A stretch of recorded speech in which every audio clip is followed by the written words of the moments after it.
Bueno, pues aquí estamos, excelente, una sala muy bonita, bienvenidos a todos a Madrid y también a nuestro canal de YouTube. Gracias por acompañarnos y gracias por crear las conversaciones en las redes sociales con los hashtags de Spirec 2023 y bienvenidos a esta sesión sobre la transición energética.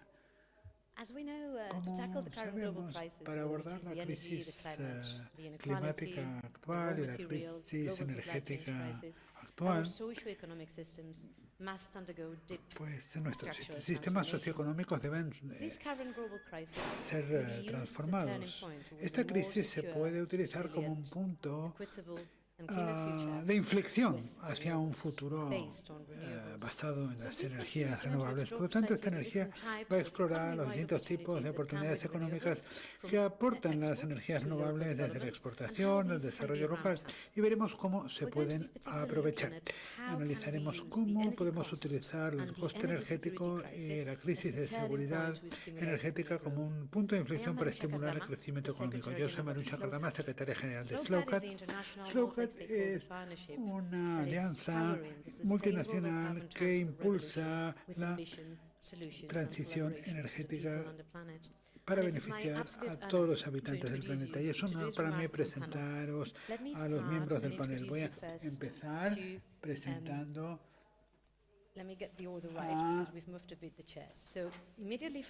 bueno, aquí a la derecha tenemos a Minoru Takuda, que viene del Departamento de Naciones Unidas para Asuntos Económicos. Luego tenemos a Benoît Vici, que es consejero de una sociedad danesa. Luego tenemos a una persona de Aptec África, que se llama Laura. Luego Richetti, que es directora de energía, cambio climático en ECLAI África. Luego tenemos a Zeina Khalil Haj, que es directora de 350.org. Y luego, por último y no menos importante, Philip Turner, que viene de la Asociación Internacional de Transporte Público. Bueno, ya sabemos quiénes somos y sé que hay mucha gente en la sala. No quiero dedicar más tiempo a las presentaciones, pero prepararos porque en algún momento os voy a preguntar también quiénes sois vosotros, una vez que hayamos tenido la oportunidad de escuchar a nuestros panelistas. Quiero saber si sois del sector de las renovables o si sois de algún otro sector temático como el del transporte, como Philip. Y también saber un poco cuál es vuestra posición y dónde estáis situados geográficamente. Pero empecemos porque tenemos muchas cosas que comentar. Y voy a empezar contigo, Minoru. Hace unas semanas el secretario general estableció las prioridades de Naciones Unidas en el 2023 y nos recordó que la implementación de los ODS está amenazada, ¿no?, por la crisis actual energética que vivimos. Entonces, ¿qué podías decir de esto que ha dicho el secretario general? Gracias. Estoy encantado de volver. Ya estuve hace 3 años en una reunión similar y fue realmente muy interesante.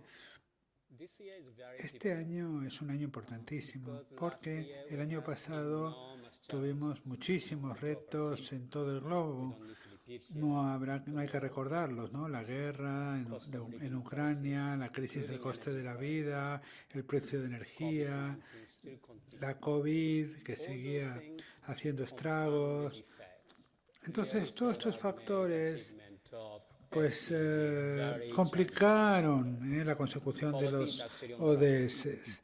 Y la pobreza cada vez es mayor. Por primera vez en muchos años ha subido el índice de pobreza, ha aumentado muchísimo el hambre, especialmente en África.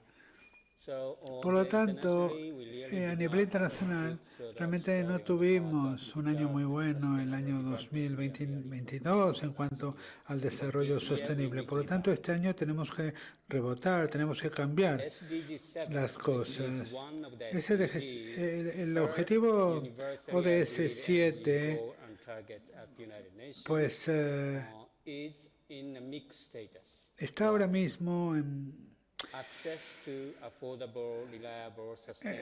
estamos hablando del acceso a recursos energéticos asequibles, pues está ahora mismo en una situación dudosa, porque sí, el acceso a la electricidad está aumentando, pero no es suficiente para conseguir un acceso universal a la electricidad.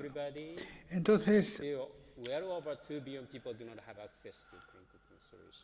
pues, en cuanto a la eficiencia energética también está mejorando, pero no lo suficiente para poder cumplir con los objetivos de emisiones cero. Las renovables sí que van bien, lo sabéis mejor que yo. Están avanzando en la energía solar, la energía eólica, a pesar de la crisis global. Por lo tanto, esto es algo que tenemos que aprovechar. Desde luego, las renovables pues tendrán que, desde luego, crecer, aunque sí que están creciendo, pues tienen que experimentar un crecimiento mayor. Si queremos que se utilicen también, por ejemplo, para cosas como el transporte, pero las renovables, si inviertes en renovables, podremos marcar una diferencia enorme al acelerar la consecución del objetivo 7.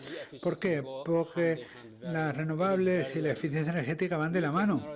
Las nuevas tecnologías, las energías más eficientes y más fiables es algo fundamental. Aquí tenemos una gran oportunidad. Las tecnologías renovables son importantísimas para ampliar el acceso a la electricidad en los países en vías de desarrollo. Y esto es algo que hay que acelerar, incluso las soluciones de cocción verde, pues también tienen que acelerarse. Desde luego nos hace falta más I+D para aumentar las opciones disponibles, pero las renovables es la vía hacia el futuro. O sea que la cosa en renovables va bien, pero aunque con cautela, sí que podemos decir que, aunque se ha conseguido la mitad de los objetivos de la agenda, la otra mitad queda aún por conseguir. Empezaste recordándonos en la importancia de la palabra derecho, el derecho al acceso a la energía. Y la palabra derecho es muy importante, ¿no? Porque la cuestión de los derechos es importante, pero veamos lo que sucede a nivel de las comunidades, a nivel de las bases. Laura, tú trabajas a nivel de las bases, a nivel local, ¿y qué impacto ha tenido? Pues están teniendo las comunidades. Están teniendo mayor acceso, por ejemplo, a energía solar. Bueno, vamos a ver. Yo trabajo en una empresa que se llama Tech Africa, que es una empresa de ingeniería, que estamos en Kampala, en Uganda, pero tenemos oficinas en Sudán del Sur, la República Centroafricana, Níger, y trabajamos también en Liberia y en la República Democrática del Congo. Esto es muy importante porque estos son algunos países de África que tienen las menores tasas de electrificación. Y cuando nos fijamos en el crecimiento económico, cuando te fijas en África, muchos países en los que trabajamos tienen una tasa de electrificación por debajo de un 15% para todo el país. Un 7,2% es en Sudán. Por lo tanto, dentro de la África subsahariana, tampoco es una cuestión que no es nueva. Hay muchísimas personas en África que no tienen acceso a la electricidad. Un 60% de la población africana vive en zonas rurales, pero menos de un 5% de las zonas rurales tienen acceso a la electricidad.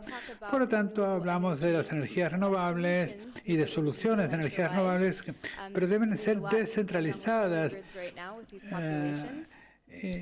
Y cuando hablamos de el coste de la energía, de la crisis del coste de la energía, si nos fijamos en Europa, vemos que la factura de energía representa solo un 5% de los ingresos de un hogar, pero en la África subsahariana la factura energética puede representar hasta un 20% de los ingresos totales de la familia. Por lo tanto, la crisis energética está ahí, es algo palpable y la perspectiva es un poco distinta, ¿no?, en África que en Europa. Por lo tanto, cuando nos fijamos en lo que funciona en África subsahariana, en los países en los que yo trabajo y aquello que puede tener un gran impacto, hemos visto que lo que funciona son soluciones holísticas. Hay muchas organizaciones que están trabajando en el A nivel local van a las comunidades, realizan evaluaciones de las necesidades de las personas y entonces pues ofrecen soluciones. O sea que en lugar de construir mini redes, están construyendo redes que abastecen a las pequeñas empresas, ¿no?, de la zona. Y lo que vemos es que este tipo de modelos pues aumentan los ingresos de la familia. O sea que son muy efectivos, funcionan muy bien, los pueden hasta triplicar. Por lo tanto, cuando trabajamos para aportar soluciones y ver lo que funciona y lo que no funciona a nivel local para las comunidades, analizamos las renovables, cosas que son soluciones descentralizadas y también basadas en la comunidad. Es importante tener en cuenta el impacto sobre las comunidades. Sí, son palabras muy interesantes las que comentas. Sí, esto me lleva a la siguiente pregunta. También tiene que ver con África. Estoy intentando analizar los sectores prioritarios, ¿no?, para poder desencadenar las oportunidades económicas que necesita África. ¿Cómo sería la transición hacia las renovables en África desde el punto de vista local, desde el punto de vista de los gobiernos locales? Churi.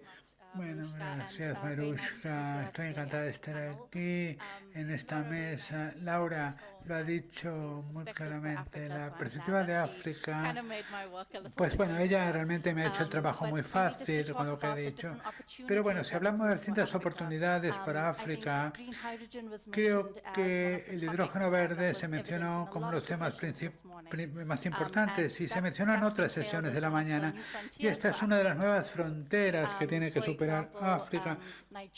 Por ejemplo, Nigeria, que es una de las economías más fuertes de África, está preparada para el hidrógeno. Tienen una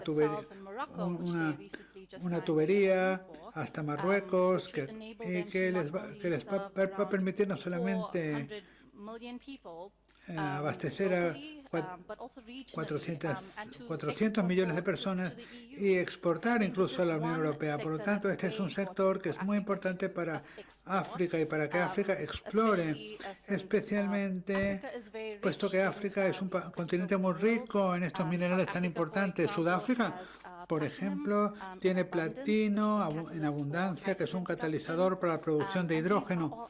Y estos son todos potenciales que no se han explorado. No se ha estudiado lo suficiente, no ha habido suficientes estudios para explorar el potencial que puede aportar África. Y creo que estos son los sectores más importantes.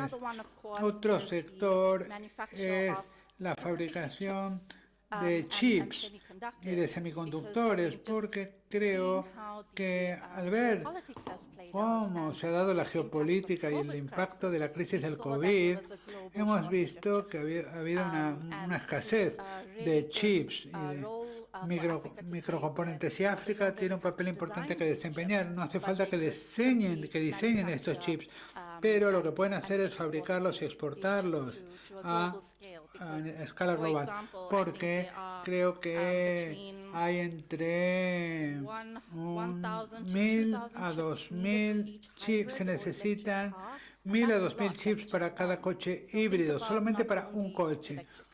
O sea, no solo hay que pensar en coches eléctricos, sino en todo lo que necesita este tipo de componentes, este tipo de semiconductores. Por lo tanto, este es otro sector económico.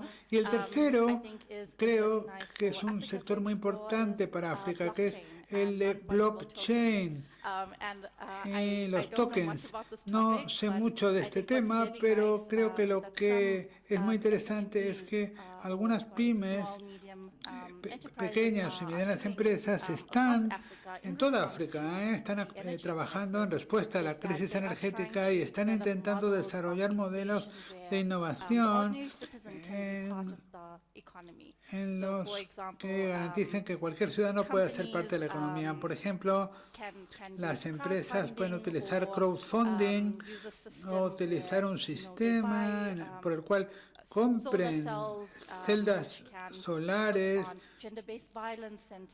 que puedan instalarse en centros de violencia doméstica, escuelas o hospitales. Entonces compras una celda o un módulo de una planta y pues te conviertes en accionista. Por lo tanto, todas estas son innovaciones en las que los ciudadanos de África pueden participar, permiten a los ciudadanos participar en la economía gracias a estas opciones descentralizadas. Y creo que la tecnología blockchain y de los tokens pues es algo muy importante y además va a requerir mucha energía y por lo tanto pues aquí es donde puede jugar un papel importante la energía renovable. Bueno, pues esto es lo que quiero decir simplemente a manera de introducción. Muy bien, muchas gracias por estas palabras en cuanto a cómo las renovables pueden ser parte de todo esto. Ahora vamos hacia el norte porque como sabéis tenemos un panel que nos lleva un poco de recorrido por todo el mundo. Pasemos a Dinamarca y quiero preguntarte, Dinamarca, ¿cuándo se embarcó en toda esta historia de la transición verde y cuáles fueron los motores y las palancas que hicieron que Dinamarca se metiera en todo esto? Gracias por invitarme. Gracias al panel. Es una buena pregunta, creo que es muy apropiada, teniendo en cuenta la crisis que estamos sufriendo ahora, porque esto es algo que de alguna manera Dinamarca también atravesó hace algunos años todo esto. Bueno, yo en realidad no soy danés, estoy un poco dividido porque he vivido la mitad de mi vida en Francia y la segunda mitad en Dinamarca. Y ahora trabajo para el gobierno danés, pero la idea que se repite, la historia que se repite es que en los 70, cuando muchos países de Europa se enfrentaban a la crisis del petróleo, en aquella época los países como Dinamarca dependían muchísimo del petróleo. La situación dio como resultado la toma de una decisión en cuanto a cómo alejarnos, cómo ser más independientes del petróleo. En aquella época no se permitió, por ejemplo, conducir los domingos para ahorrar petróleo y realmente esto desencadenó muchas soluciones para Dinamarca, porque Dinamarca decidió abandonar esta dependencia y ser más independiente. Países como Francia abrazaron la energía nuclear, mientras que Dinamarca abrazó la energía eólica. Desde entonces, si nos remontamos a principios de los 70, pues ha habido distintas fases de desarrollo en Dinamarca para impulsar este desarrollo de la energía eólica y especialmente incrementar el grado de innovación y las inversiones realizadas para llevar las tecnologías al nivel suficiente para llevar una energía de calidad a Dinamarca. Durante muchos años hubo muchas diferentes políticas para asegurarse de que este desarrollo explotara todo el potencial que tiene Dinamarca. Dinamarca es un país muy ventoso, muy plano. El punto más alto es 150 metros. Es un país muy plano y muy abierto, muy expuesto a los vientos. Por lo tanto, es un sitio ideal para introducir estos aerogeneradores. Ahora, ¿cuál es la clave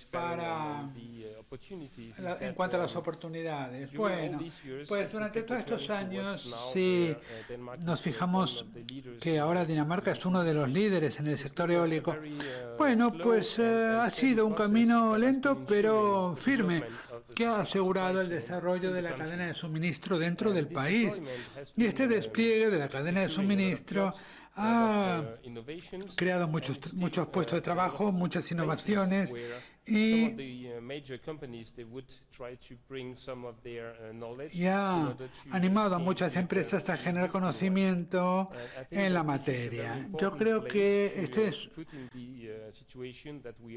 esa es la situación, eso nos ha llevado a la situación actual, porque hay muchos lugares donde se están desarrollando tecnologías, pero claro, el ritmo va a ser diferente porque Dinamarca lleva trabajando en ello 50 años, pero al final los desafíos van a ser lo mismo en cuanto a cómo asegurarse de que este impacto también sea positivo para las comunidades locales y para el país en su conjunto.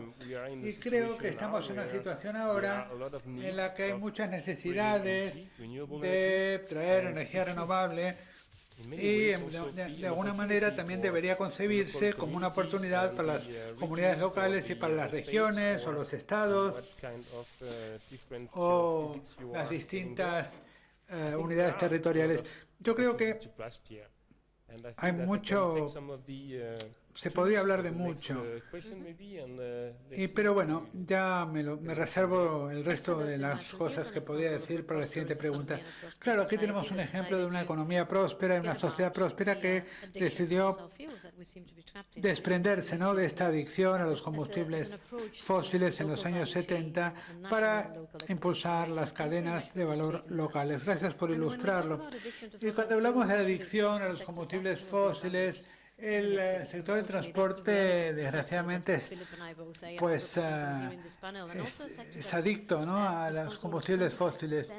O sea, el transporte es responsable de un 25% de las emisiones. Philip, como la energía también representa uno de los costes más importantes de cualquier empresa de transporte público, pues ¿cómo piensas que la crisis actual va a aumentar, ¿no?, la penetración de las renovables en el sector del transporte? Bueno, muchas gracias. Siento haberos asustado. Bueno, pues yo diría que las energías renovables están un poco en los cimientos del transporte público.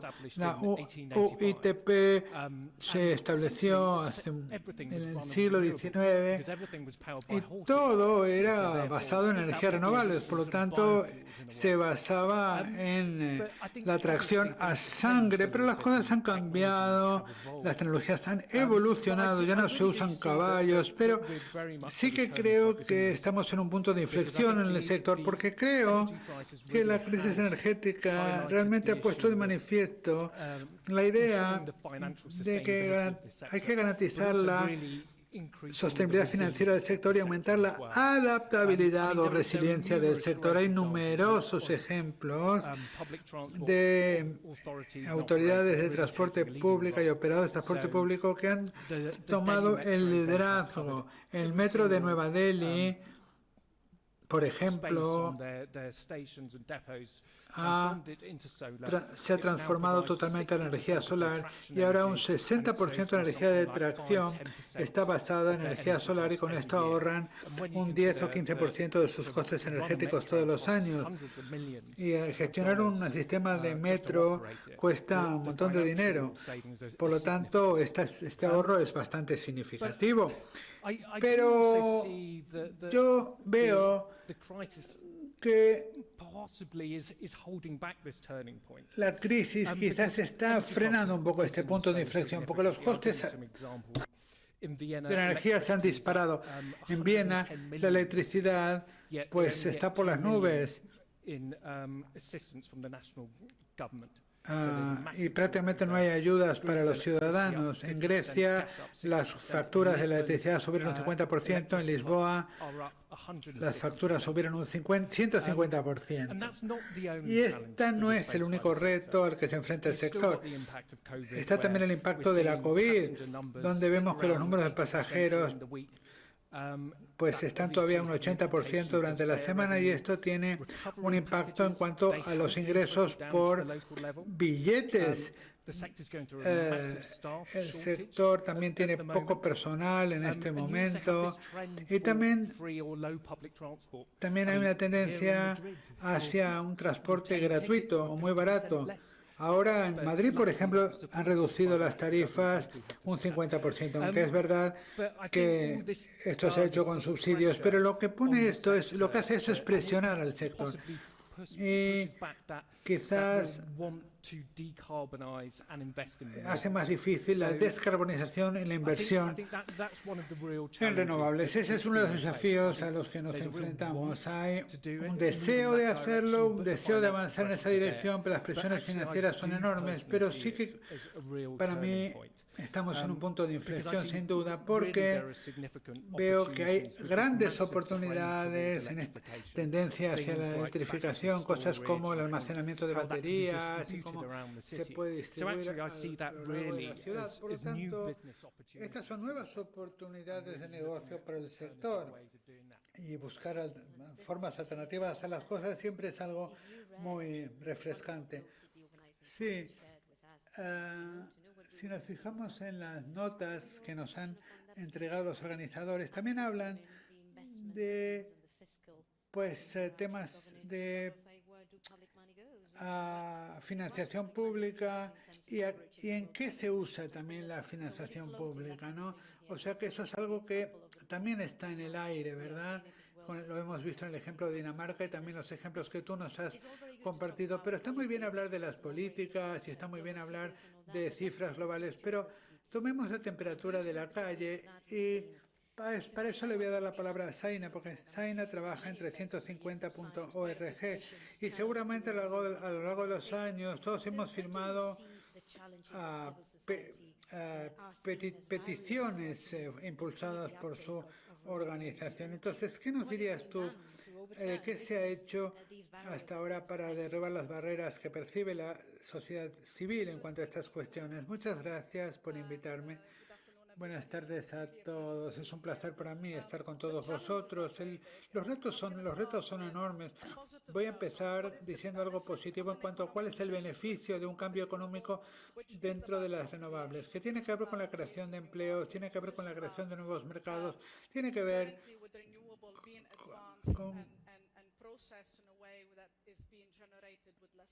con que se utilizan menos costes, ¿verdad? Son necesarios menos costes para la generación de renovables, pero en los últimos 2 años ha habido un cambio, ¿no?, en cuanto a cómo se conciben las renovables, porque lo que ahora se entiende es que las renovables nos permiten la seguridad energética. Y esto es una clave ahora en el contexto actual de crisis, porque hemos visto que porque ser independientes de Rusia pues es algo que ahora es una prioridad para toda Europa. Por lo tanto, la pregunta es, ¿nos hace falta una crisis para hacer un cambio?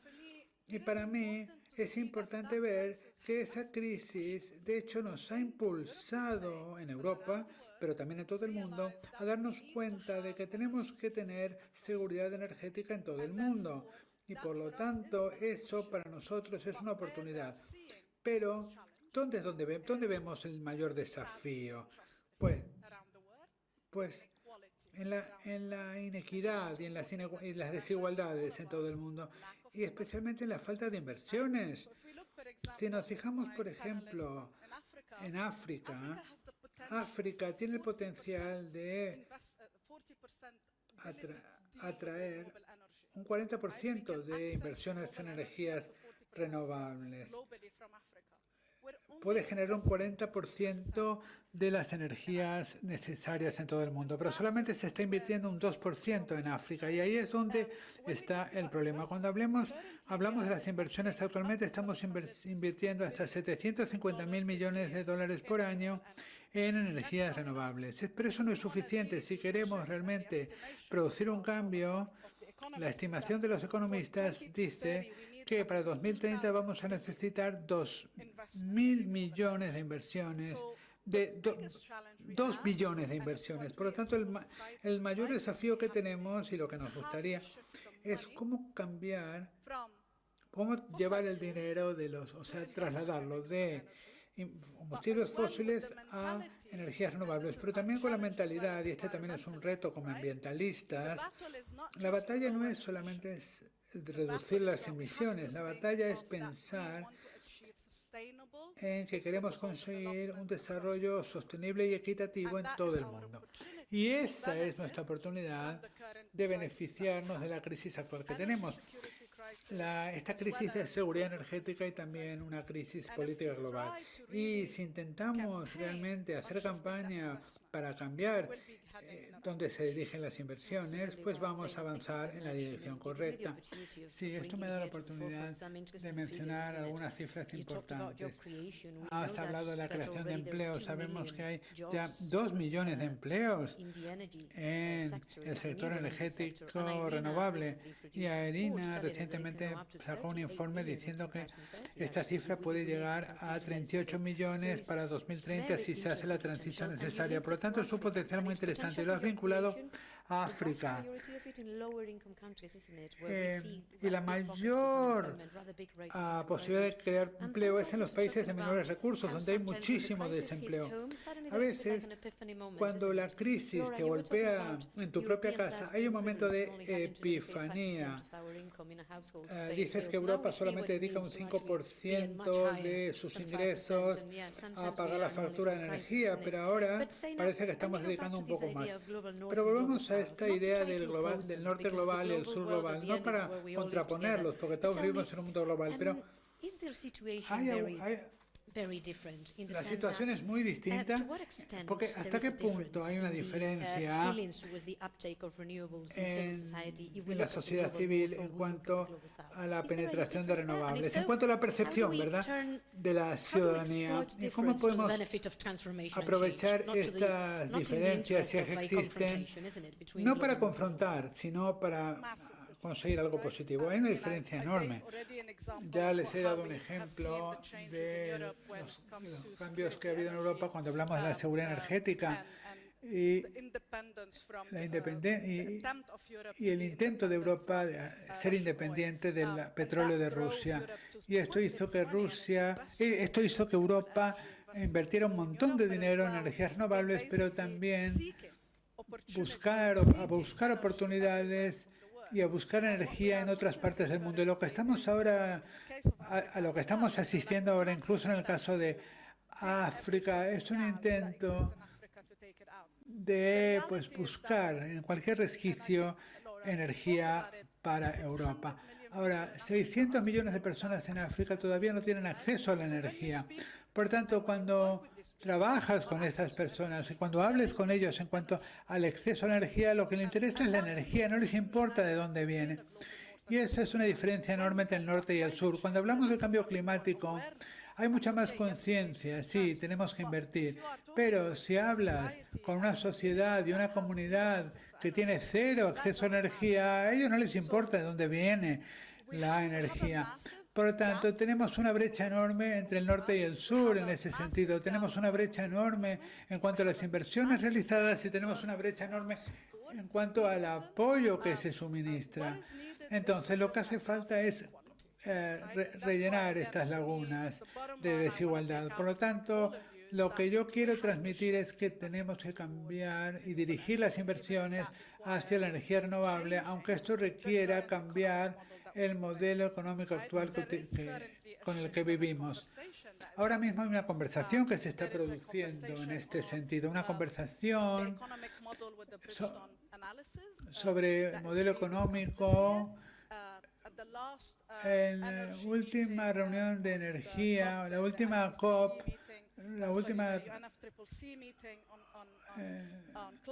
sobre el cambio climático, se llegó a un compromiso de que había que cambiar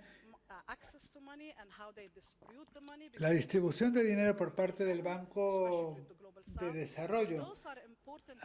Por lo tanto, estas son conversaciones importantes que tenemos que mantener y así cambiar la narrativa hacia una mayor priorización de la sostenibilidad. Sí, sí. En las instituciones de Bretton Woods, pues también habría mucho que hacer. Pero bueno, quiero volver a Laura y centrarnos un poco en los países subsaharianos que se enfrentan a una situación muy específica porque están en conflicto permanente, altos costes de energía.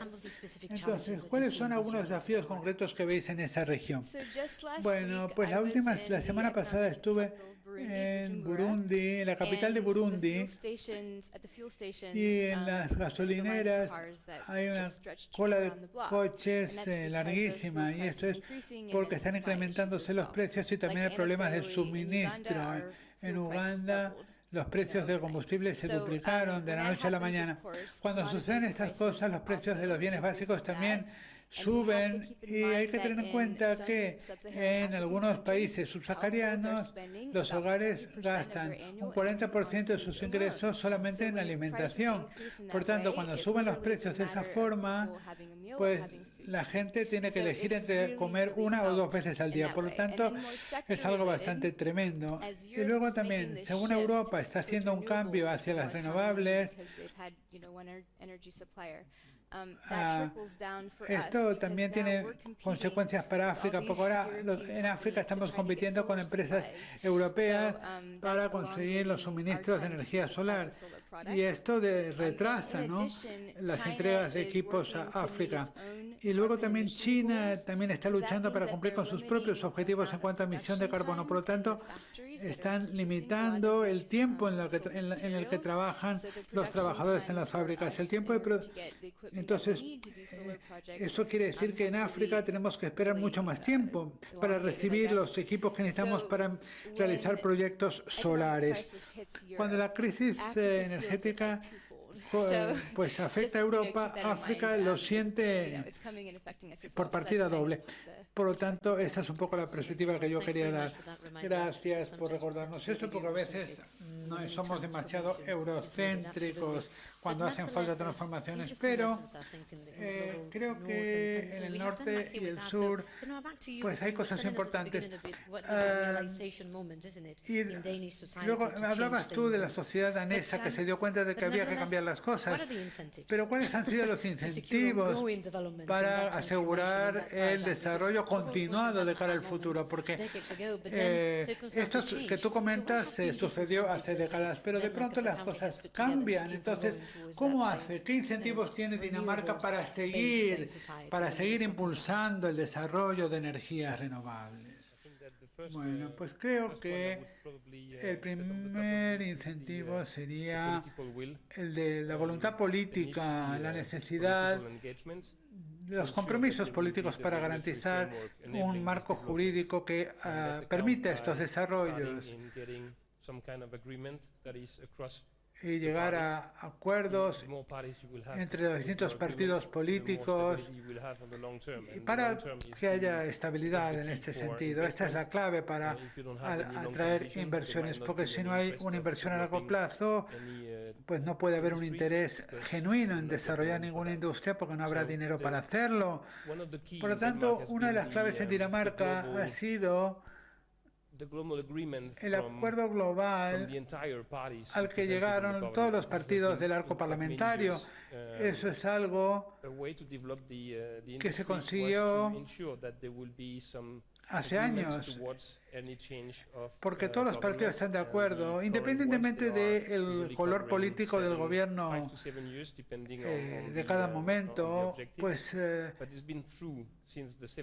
desde los años 70, pues todos los partidos están de acuerdo en cuanto a los objetivos que deben perseguirse y cada partido ha intentado llegar a ellos. O sea que aunque cambie el gobierno, se siguen estos criterios generales. Por lo tanto, yo diría que hay, como decía, una voluntad política para realizar estas ambiciones.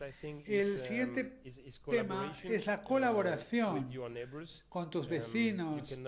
No puedes, o no creo que nadie pueda por sí solo hacerlo. Si piensas que lo puedes hacer solo, te equivocas. Dinamarca es un muy buen ejemplo, como he dicho antes, es un país muy plano, con mucho viento, pero cuando no tienes viento, no tienes energía, por lo tanto, tienes que estar interconectado con tus vecinos. Si alguno de tus vecinos te pueden aportar la energía que tú no tienes cuando no hace viento en tu país, pero con esta colaboración puedes asegurar que tengas suficiente energía a tu alrededor para integrar todas tus renovables, porque es importante integrar las energías renovables, no utilizarlas solo a nivel aislado. Entonces, en este momento Dinamarca produce un 50% del consumo de electricidad que necesita de energía eólica y solar, y esto no sería posible sin los vecinos del país. Por lo tanto, el segundo punto es la colaboración, que es fundamental. La colaboración es clave, es clave. Y quiero mencionar otro punto que también está vinculado con el el primero, que es el de la voluntad política, que es que hace falta asegurar que las nuevas tecnologías puedan ser rentables para los inversores. Porque si el gobierno no pone dinero para desarrollar las nuevas tecnologías, llevaría demasiado tiempo desarrollarlas o podría ser demasiado caro o demasiado arriesgado. Los consumidores, durante muchos años, consumidores daneses han estado pagando el desarrollo de la energía, básicamente eólica. Muchos son conscientes de que estas energías han sido pagadas por el contribuyente. Ahora ya no es así, pero está claro que las nuevas tecnologías necesitan contar con los recursos necesarios para que se desarrollen con la rapidez necesaria. Y sobre todo en un contexto en el que no tenemos tiempo. El tiempo corre y tenemos que actuar rápido. Muy bien. Bueno, pues entonces, voluntad política, colaboración y utilizar dinero público para aminorar el riesgo. Sí, hasta que el mercado esté suficientemente maduro, por lo menos. Bueno, Sayuri, estamos hablando de los gobiernos nacionales, pero hablemos del nivel subnacional, de los ayuntamientos, para entender un poco cuáles son las alianzas innovadoras con el sector privado que te parecen importantes, porque desde luego los gobiernos locales tienen que cumplir un papel, ¿no? También en la transición energética, pero ¿por qué no nos das una fórmula mágica para llevar a nivel local? Bueno, no sé si es una fórmula mágica, pero creo que desde luego podemos aprovechar las alianzas entre lo público y lo privado. Los gobiernos locales no pueden hacerlo solos. Estas alianzas permiten que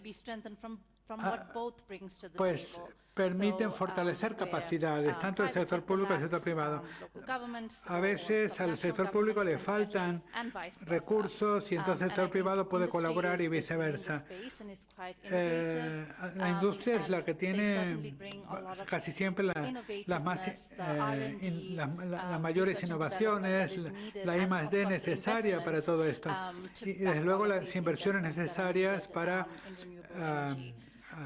impulsar todos estos proyectos. Desde luego es importante aprovechar estas alianzas público-privadas. Esa es una forma de avanzar. Otra es el papel del sector privado y los gobiernos subnacionales. Realmente su función es colaborar más entre sí para que pueda haber más responsabilidad social corporativa en el terreno. Las dos partes tienen que hablar entre sí, tienen que entender qué necesitan las comunidades, cómo se puede contribuir a su desarrollo y qué podemos hacer todos de forma colaborativa para planificar soluciones que puedan contribuir y satisfacer las necesidades de la comunidad. Pasemos a Philip. Y voy a vincular esto con lo último que decía Benoit sobre la urgencia de descarbonizar el sector del transporte, por ejemplo, y multiplicar la penetración de energías renovables en el sector. ¿Cuáles son, Philip, las cosas que podemos hacer antes? ¿Cómo podemos utilizar estos elementos para desarrollar rápidamente las energías renovables en el sector del transporte? Yo veo muchas cosas, soy muy positivo. Es importante recordar que muchas ciudades tienen redes en marcha de este tipo, pero no se usan lo suficiente. Y si más gente utilizara el transporte público con energía renovable, es la forma más barata de descarbonizar la movilidad diaria de la gente. Se puede hacer muy rápidamente si realmente se quiere y es económico el uso de transporte público consume y contamina múltiples veces menos que el coche privado. Y cuando ves, por ejemplo, el coste de la contaminación en las ciudades, bueno, es el 5% del PIB. O sea que estas inversiones se pagan solas, se amortizan solas. Esa es una cosa enorme oportunidad. Y luego la electrificación en el sector del transporte público, eso proporciona también un cimiento básico para las renovables. Y si vemos la tasa de electrificación en el sector de transporte público, es 2 veces más rápido que el de los vehículos privados. Yo creo que habría que ser más estratégico y habría que ver cómo crear verdaderos mercados. Y no solo es la electrificación. En Aberdeen están mirando usar biocombustibles basados en residuos para las redes de autobuses locales, lo cual está produciendo o dándoles fuentes de ingresos a los agricultores. Yo creo que el transporte público se pasa muchas veces por alto cuando hablamos de las renovables. Los gobiernos locales y nacionales tienen que verlo como algo más estratégico, porque si miras el sector más importante a nivel local es el transporte y también a nivel nacional. Puede tener un papel de transformación muy importante en cuanto a todo esto. También creo que es muy importante reconocer que el transporte público está distribuido por toda la ciudad. Se ven nuevos agentes de movilidad, los patinetes eléctricos, los coches eléctricos, las bicicletas eléctricas, pero son en sí mismos estos elementos demasiado pequeños para propulsar el mercado de renovables, pero se pueden añadir al esfuerzo y multiplicar y tener un efecto de multiplicación. Yo creo que existen oportunidades para utilizar la infraestructura de transporte público para realmente propulsar otras formas de transporte. En Barcelona están haciendo una prueba, están cargando los autobuses eléctricos utilizando la energía de frenado del metro. Eso se podría hacer con los coches eléctricos. Son nuevas oportunidades de negocio también. O sea que creo que es importante, pero es importante mirar más allá de la burbuja de la movilidad y ver soluciones más realistas. En Londres usan el calor generado por el metro para proporcionar agua caliente y calefacción a 1.350 viviendas. Esa red lleva funcionando 150 años. Se ha almacenado mucho calor ahí abajo, creo que 80 grados. Una perfecta temperatura para una taza de té, por cierto, pero hay otros programas piloto en Gotemburgo, están mirando, están haciendo una prueba usando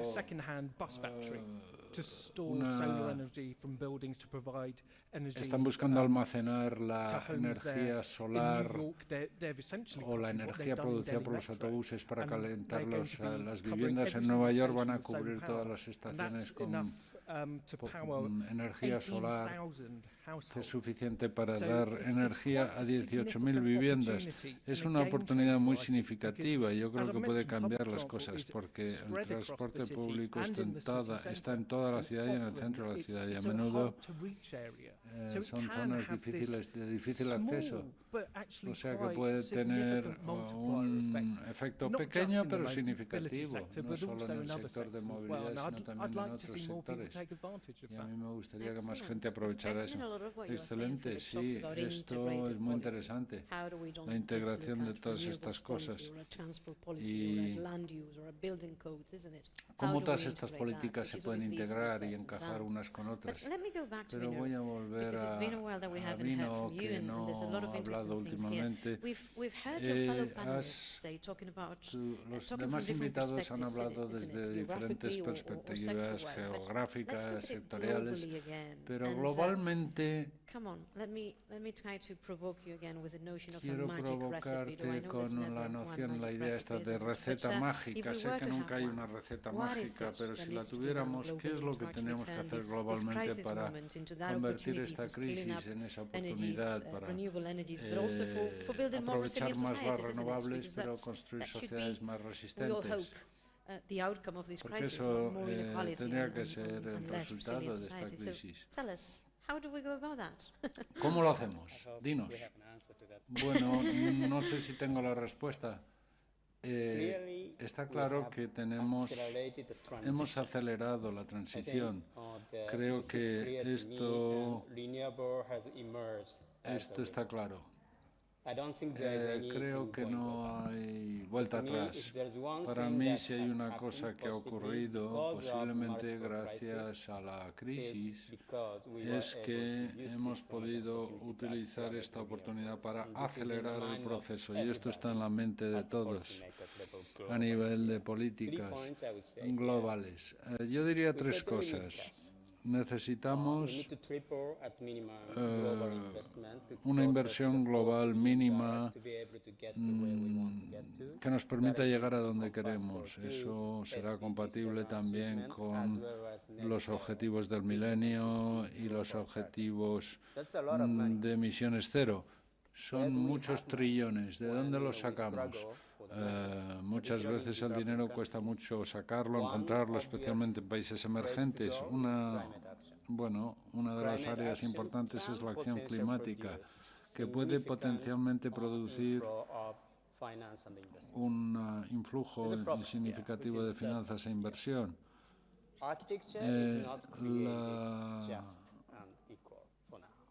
Pero la pregunta que tenemos que plantearnos, si queremos realmente utilizar las acciones climáticas para el bien común y para el beneficio de todos y para que se puedan cumplir los objetivos de desarrollo sostenible y la transición verde para todo el mundo, incluyendo los países emergentes, pues para todo eso tenemos que construir esta transición justa e implementarla cuidadosamente y bien. Esto va a ser un punto clave. Lo voy a dejar ahí. Bueno, muchas gracias. Y ahora pasando a vosotros, porque los invitados han hablado mucho, pero se supone que esto es una conversación. Me gustaría pasar al público y espero no crear confusión. Voy a estar aquí. Voy a intentar no moverme demasiado porque si no, no tendremos una conversación. Bueno, habladme de vosotros porque estoy seguro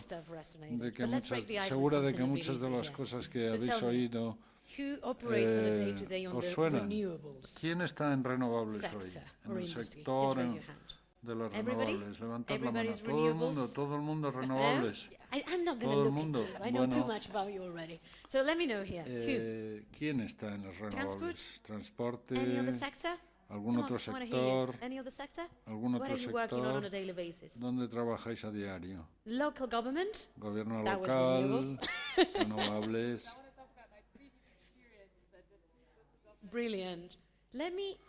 Bueno, voy a intentarlo otra vez.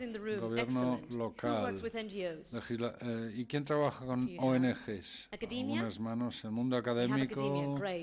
Tenemos el mundo académico, filantropía, tenemos asociaciones filantrópicas, administraciones nacionales, administración nacional, no, inversores, dinero, no, sí. Dinero. Bueno, veo una mano allí al fondo, no sé. Multilaterales. ¿No? Bueno, colegas de África, tenemos a alguien que representa el continente africano aquí, sí. Muy bien. Asia, Pacífico. ¿Hay alguien? Muy bien. Europa, ¿cuántos europeos aquí? Américas, Norteamérica, Centroamérica, América del Sur. Bueno, americanos parece que no hay muchos. Bien, ahora sabemos quién está en la sala. Gracias, porque me ha parecido importante, puesto que hemos presentado al panel, al grupo, era importante saber quiénes somos. ¿Quién quiere romper el hielo? Quiero preguntas, comentarios, lo que sea. Even better if it's very thought-provoking. You've been waiting. Bueno, give me a sense. Another hand there. Is there any other hand that I could already line up? So I get 3 perhaps in a row? No? No. Any takers? No? We have 2. We start Bueno, with 2 then. Let's go. Vamos a empezar con 2. Thanks. Thank you for this opportunity to share. Bueno, Perhaps you can briefly introduce yourself. Quizá Name and affiliation. Thanks. My name is Yasmin Abdelaziz. Bueno, me llamo Yasmin Abdelaziz. Estoy con REN 21 y yo soy egipcia, pero vivo desde hace 5 años en Egipto y he visto cómo han crecido las renovables y me gustaría compartir lo que he visto yo misma en lo que se refiere a convertir el sol, las rocas del desierto, el desierto en oportunidades en tierra verde gracias a las renovables. Egipto es un país donde todo se rodea al Nilo, representa el 5% del territorio, el resto del territorio es desierto. Egipto tiene un crecimiento demográfico importantísimo e importa comida. La única solución que tiene Egipto es crecer en el desierto. ¿Cómo creces en el desierto sin infraestructura? Y tienes mucho sol.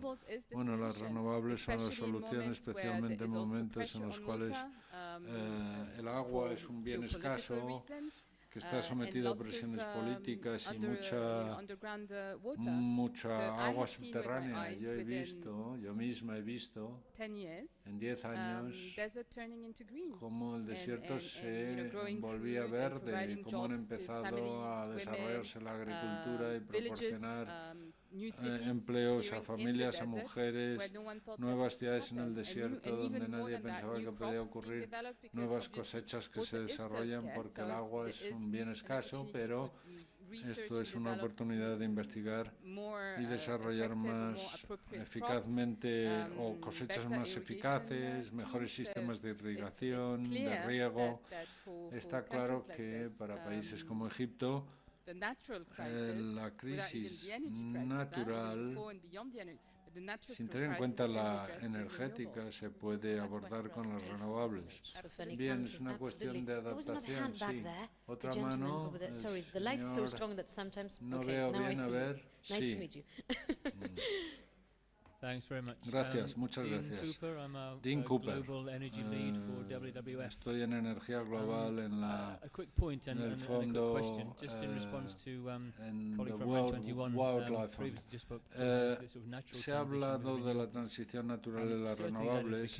Sin duda es así, la energía renovable es la mejor y deberíamos tener un objetivo del 100%, pero dicho eso, hay diferentes formas de hacer las renovables y queremos encontrar las formas que perturben lo menos posible la naturaleza y la biodiversidad, teniendo en cuenta, yo tengo formación en energía, llevo más de 30 años hablando de renovables en diferentes plataformas y me acabo de dar cuenta de que hay también una crisis natural, además de la climática y energética.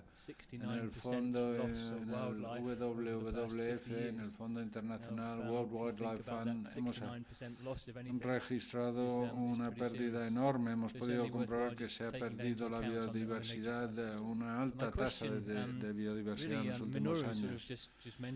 Mi pregunta, Menur ha mencionado la transición justa. Bueno, hay mucha gente que habla de la transición justa. En este momento hay mucha gente hablando de transición justa en general. Me intriga saber lo que la gente quiere decir cuando dice justa. Creo que hay diferentes personas con diferentes perspectivas y me interesaría mucho saber cuáles son esas perspectivas, esas definiciones de justo. Bueno, sí, sé que esto es importantísimo. ¿Qué queremos decir? Sí, que todos queremos decir lo mismo. Y gracias por traer una de las conversaciones clave aquí, que vemos mucho en los medios.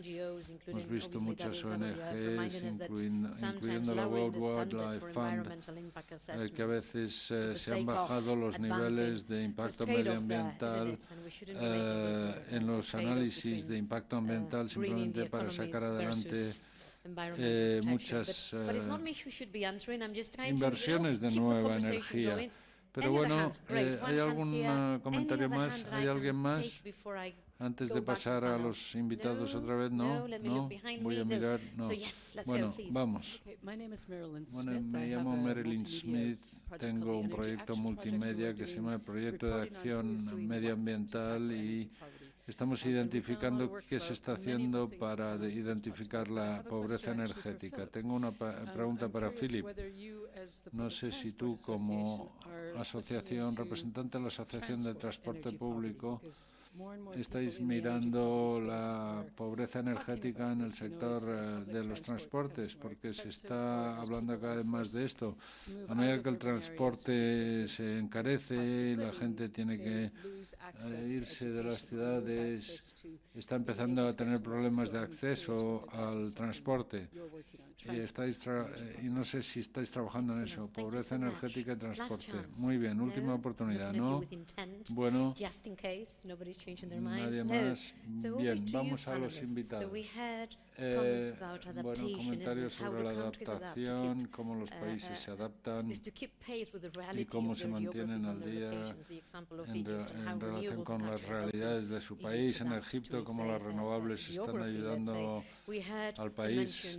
También se han mencionado las normas medioambientales y los compromisos necesarios. La pregunta sobre qué entendemos por transición justa y luego la pobreza energética en el marco del transporte público. Bueno, tenemos poco tiempo. Tenemos una tercera ronda de preguntas, pero esta es la parte más importante. Así que voy a intentar garantizar que tengáis todavía tiempo para las preguntas finales. ¿Quién quiere empezar? Benoit. Bueno, y que fluya, por favor, para no interrumpir demasiado. Bueno, voy a ser breve. Creo que es una buena pregunta. Yo nunca hablo de transición justa porque no sé realmente lo que significa. Yo suelo hablar de transición sostenible o utilizar palabras más concretas porque no lo sé y estoy de acuerdo en que nos tenemos que poner de acuerdo en la definición.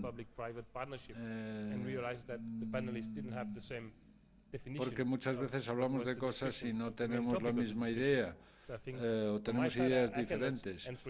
Yo no puedo contestar la pregunta, pero yo uso la palabra sostenible.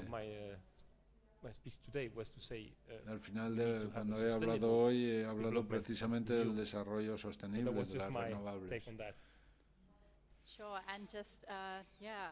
Bien, saltando de ahí, yo creo que la transición justa no solo tiene un significado, no es un término homogéneo, significa diferentes cosas en diferentes contextos y países y regiones, especialmente en África.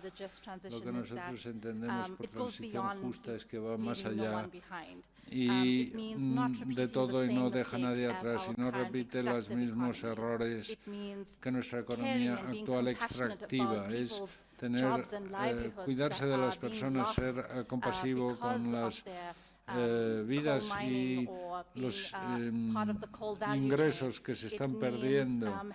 Y significa tener acceso equitativo a la economía, acceso a oportunidades.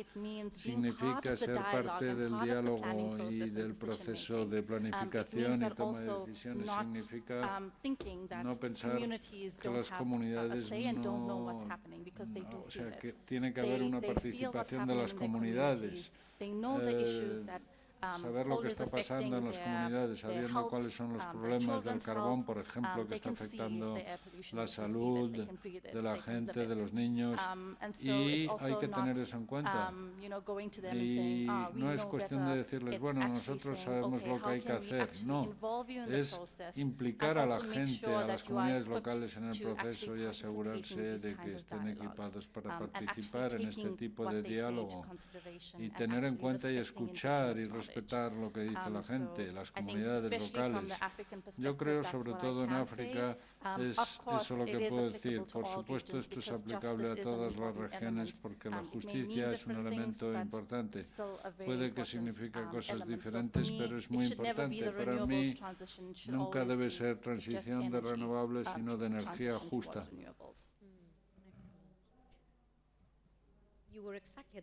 Sí, bueno, no sé cómo.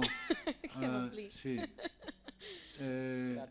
Bueno, en noviembre del año pasado, en el COP23, hicimos un análisis de cuántas transiciones justas había en Internet y cuántas definiciones, y había más de 50.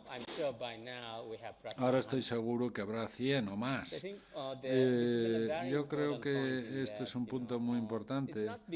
No es porque sea una palabra de moda, no la usamos porque sea una palabra de moda. Yo creo que la gente está sobreutilizando quizá el término justo, pero creo que esto refleja las expectativas de la gente. El sistema actual de energía que lleva en marcha 100 años no es algo que queramos durante los próximos 100 años. Esa expectativa se refleja en el término justo.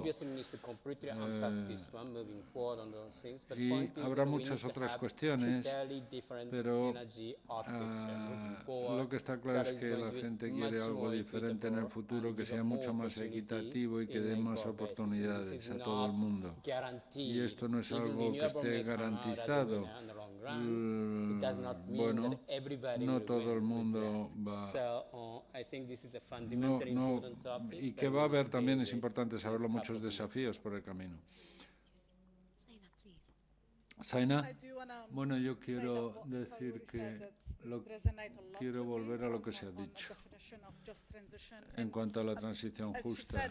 Como ha dicho mi colega de mi izquierda, no es cuestión de buscar en el diccionario la palabra. Desde mi punto de vista y el punto de vista del activismo, tiene que ver con la búsqueda de nuestro propio poder como individuos. Y cuando decimos poder, decimos acceso, la habilidad, la capacidad de acceder a la energía sin todas las actuales dependencias que hay y todas las dependencias actuales. Ya no tienes que importar petróleo y gas. El sol y el viento están en todas partes. O sea que tiene que ver con la creatividad, la conectividad y el respeto de los recursos. Eso para mí es, así lo entiendo. Es bastante poético, pero eso es lo que significa para mí, porque tiene que ver con un cambio del sistema. No se puede seguir utilizando el mismo sistema que no nos está llevando en la dirección adecuada. Tenemos que pensar en las cosas de forma diferente. Philip. Energía, pobreza energética y transporte. Sí, la cuestión de la pobreza energética. Supongo que esto tiene que ver también con la transición justa. Porque yo creo que el transporte, bueno, pobreza de transporte, yo creo que más que pobreza energética habría que hablar de pobreza de movilidad. En realidad, el transporte no va más allá de moverse de un sitio a otro, tiene que ver con acceder a los empleos, a la sanidad, a la educación. Y creo que el sector de transporte público se lo toma eso muy en serio. Yo creo que está en el centro de lo que es el transporte. Creo que una de las cosas que tiene el transporte público es que hay regulaciones, hay normas, como la norma de la obligación de servicio, de dar servicio.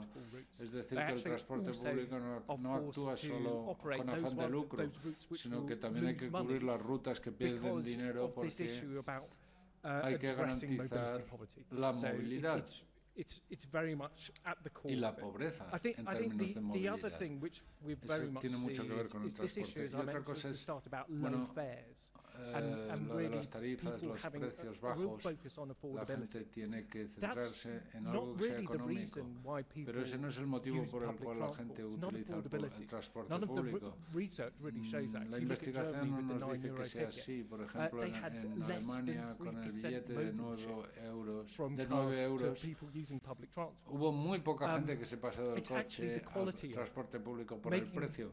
No es tanto el precio, según los estudios, es la calidad, la satisfacción y que la gente disfrute del servicio y garantizar que sirva a las necesidades básicas humanas de la gente. Esta cuestión de la movilidad, de la pobreza de la movilidad está ahí.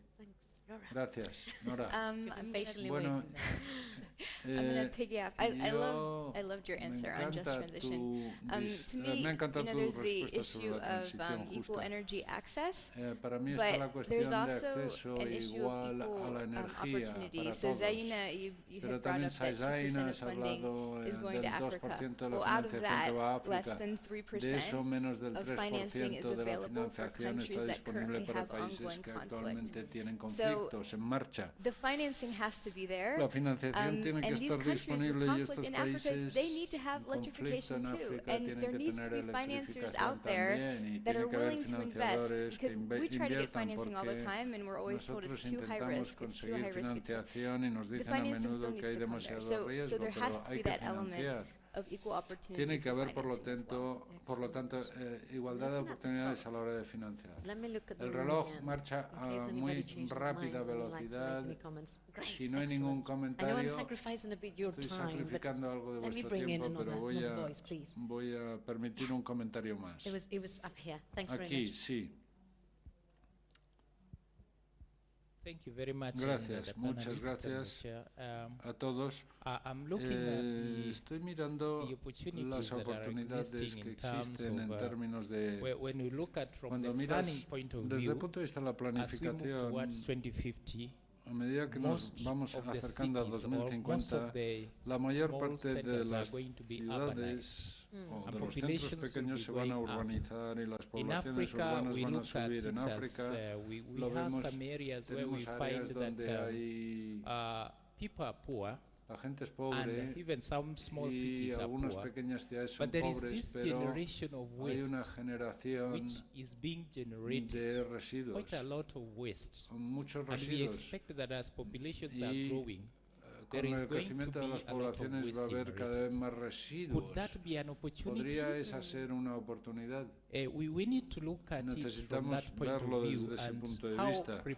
¿Y hasta qué punto estamos preparados en relación con eso? Porque incluso actualmente, con la crisis en África, hay crisis en muchas ciudades. Estos residuos que se están generando cada vez más podrían ser utilizados para generar energía o para biogás y cosas así.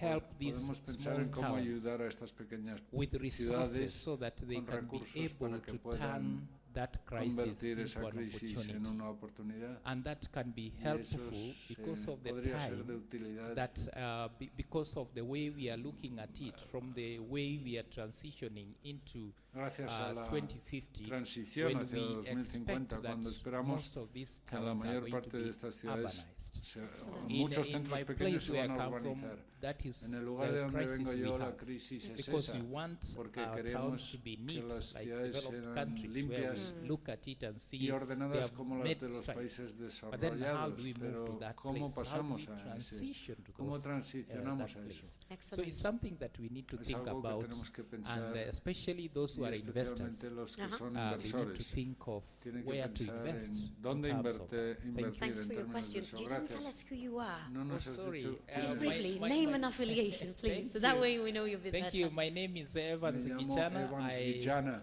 I come from Kenya, in a small city in a freshwater lake, Victoria. Lago Victoria, lovely, Kisumu. Kisumu. Thank you very Lovely Kisumu, place. muy Thanks bonito. very much. Muchas Who wants to gracias. take that question? ¿Quién quiere The link between contestar esa urbanization pregunta? trends, La waste, asociación entre energy generation. la urbanización, try. los residuos y la generación yeah, de thank you energía. so much, Bueno, Evan, yo for puedo that intentarlo. question. Muchas I gracias, think there's Evan, por definitely esa pregunta. opportunities, and Hay you mentioned one oportunidades of sin it, duda y hemos biogas. mencionado I think una, that's a el really biogás. nice holistic Esa solution es to address not una only solución muy energy buena, muy problems, holística, but also the waste para issues. And I los think problemas de energía, pero también los de residuos. something that Sin can duda solve es the algo organic waste fraction of que municipal solid waste, for puede example. Some cities have hacerse. already Hay said, ciudades banned que ya organic han fraction prohibido of solid waste going into landfills, and so this is such an ideal enterrar basura, opportunity, y la basura to se está then empezando a deal with that utilizar waste para otras problem and cosas. also, deal with Sería the una energy oportunidad excelente crisis. para tratar los residuos y al mismo tiempo generar energía. Otra opción es también rediseñar y repensar la manera en que consideramos los residuos. Bueno, una economía más circular, pensar en la manera en que diseñamos nuestros productos y cambiar la forma en que diseñamos nuestros productos y pensar en formas más sostenibles. Y el objetivo final efectivamente debe ser menor el nivel de residuos y utilización eficiente de los residuos. Y las oportunidades son muy grandes. El 70%, por ejemplo, de los paneles fotovoltaicos se pueden reciclar y se pueden utilizar para otras cosas. Quizá Laura me pueda respaldar. Sí, esas son algunas de las cosas que puedo decir. Well, yeah, I think that's good. Also, like with batteries, there's a lot we can do with baterías, con las baterías se pueden hacer muchas cosas. En general, los residuos son un problema en África, pero también los residuos eléctricos están convirtiéndose en un problema porque no hay instalaciones de reciclado.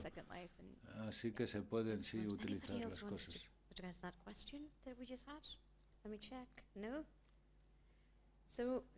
Bueno, mirando el reloj, nos queda muy poco tiempo y os debo una ronda de preguntas. Tenemos muy poco tiempo, así que vamos a ver, en la medida de lo posible vais a tener que integrar vuestras últimas declaraciones en los comentarios que hagáis a continuación. Pero quiero volver a Laura. Ya has hablado de ello, algunas lecciones que los operadores del norte pueden aprender de los del sur, cuando los operadores tienen problemas de coste, crisis de coste, una economía muy inestable. Bueno, un par de los países en los que funcionamos, Sudán del Sur solo tiene electricidad en la capital Juba y es una planta de diésel de 30 megavatios y en este momento estamos construyendo una planta de 12 megavatios que será de 30 solar. Eso, por supuesto, será lo primero. Habrá que pasar de los combustibles que se estén utilizando renovables. Eso es lo primero también. Estamos buscando soluciones descentralizadas. En algunos países es improbable que la red pueda extenderse a las zonas rurales. Hay que buscar soluciones descentralizadas. Nigeria y Sierra Leone tienen políticas de apoyo de mini redes de distribución y luego finalmente creo que la eficiencia energética es muy interesante porque ahora estamos construyendo la infraestructura energética en muchos de los países de África subsahariana y estamos integrando la eficiencia energética en eso. En Europa, en el norte, eso se está haciendo retroactivamente en muchos lugares. Quizá la lección no sea la eficiencia energética, todo el mundo sabe, sino el consumo de energía, limitar el consumo, porque el consumo de energía en el sur es mucho menor que en el norte. Así que eso. Muy bien, ¿cuáles son las expectativas de futuro en vuestro país? Bueno, es una pregunta que quería contestar. Primero quería hablar del desarrollo sostenible y asegurar la aceptabilidad y el respeto de la biodiversidad, que ha mencionado nuestro colega de la World Wildlife Fund. Y es importante que todas estas tecnologías se desarrollen correctamente, porque si se hace demasiado deprisa, puede que haya mucha resistencia, y es importante incluir a las comunidades locales y en general tener en cuenta todas las partes implicadas para garantizar que se hace sosteniblemente. Y volviendo a la pregunta última de cuáles son las perspectivas a largo plazo, creo que la perspectiva de Dinamarca es un país muy ventoso, y vamos a construir tanta energía renovable o implementar tanta energía renovable como sea posible, y la idea es que tengamos tanta energía verde que podamos también producir hidrógeno e introducir otros sectores y otros elementos en la ecuación y en el sector en general. Y bueno, sectores como la agricultura y el transporte que necesitan mucha energía, habría que, el siguiente paso será acelerar y llevar la energía verde a todas las áreas y asegurarse de que sea suficiente. Excelente. Muy bien. Y esto, Philip, en el sector del transporte siempre queremos decir que la transición energética no ocurrirá sin una transición energética. De transporte, ¿cómo encajamos las dos cosas? Bueno, cuando se ve solo el 4% de la energía en el transporte es renovable, no es mucho en absoluto. Cualquier avance va a ser bueno, cualquier cambio será bueno. Creo que una de las cosas para mí es que siempre el sector energético y el de transporte no se entienden demasiado bien, pero si lo miras, son muy parecidos. En el mundo del transporte nos centramos en políticas que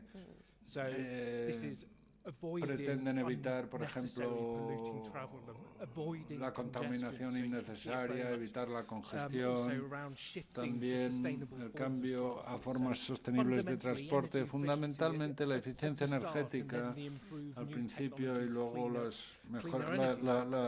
las tecnologías limpias, etcétera. Creo que los obstáculos no es la tecnología, es la voluntad política. Hemos hablado de las finanzas, de la economía. Hicimos un estudio de nuestros socios o miembros, y los operadores de transporte público, el 50% de los estudiados dijeron que sus recursos energéticos no estaban bajo su control, sino que...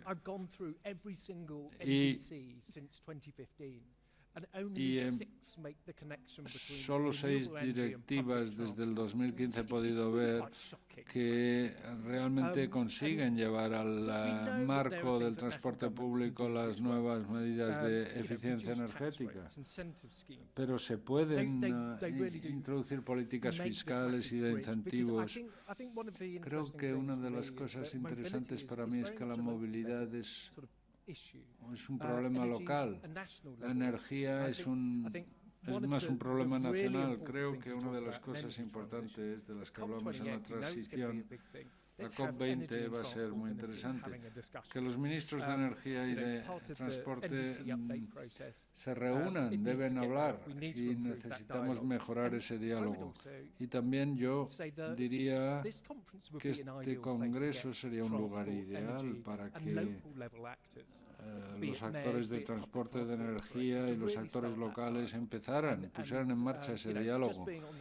Y estar en este grupo, en esta mesa redonda, yo me siento un poco el que no encaja aquí, pero creo que estamos todos hablando el mismo idioma. Sí, hay una integración, hay muchos puntos en común. Bueno, Yuri, yo estoy segura de que esto tiene mucho que ver. ¿Algunas palabras finales? Sí, yo creo que especialmente, como ha dicho Philip, el transporte es una cuestión muy local, muy de gestión local y en general, bueno, lo que salió de la COP27 fue esta perspectiva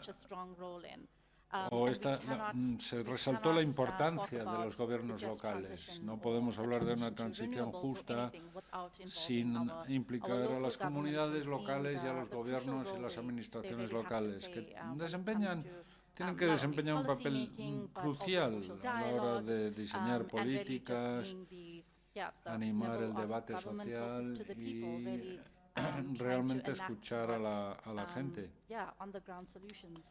Excellent, thanks very much. Muy bien. Zaina, I'm going to go back to that figure you gave us about the amount of money that goes globally cifra de la que has hablado, la cantidad de dinero que se invierte en combustibles fósiles. Esa cifra tremenda. Y sube. El año pasado, de hecho, estos últimos años ha habido más inversión en combustibles fósiles. ¿Cómo hacemos que se integre el sector financiero en esto para que empiece a invertir en renovables? Bueno, son decisiones políticas, por eso he hablado de la iniciativa de Bridgestone y el desarrollo del Banco de Desarrollo. En mi opinión, estos cambios sistemáticos contribuirían a un nuevo sistema económico, porque no es cuestión de que no haya dinero. Dinero sí hay.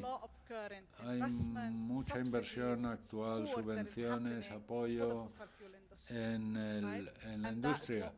Y tenemos que pasarla de los combustibles fósiles a la energía renovable y hay que pasarla o desplazarla a la conectividad.